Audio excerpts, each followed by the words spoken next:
Uploading TikTok shorts, uploading TikTok from the Capcut is a pretty simple thing to do, and in this video I will be showing you how to exactly do it.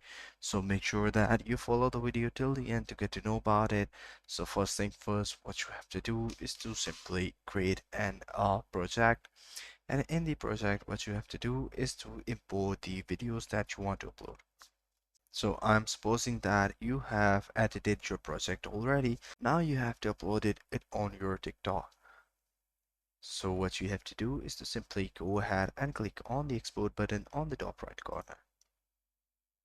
And once you have done that, name your project something and just simply make sure that you add the right directory where you want to store the project. For example, I'm going to store the project in my videos folder and I'm going to name it test project.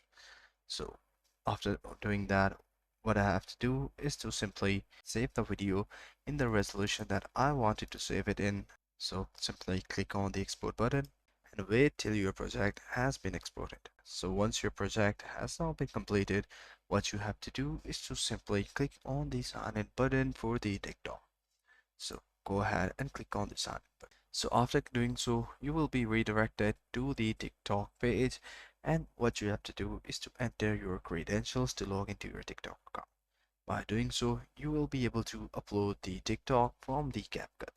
So that's how you can do it. I hope you found this video helpful. If you do, please consider subscribing to our channel. Take care. Bye bye.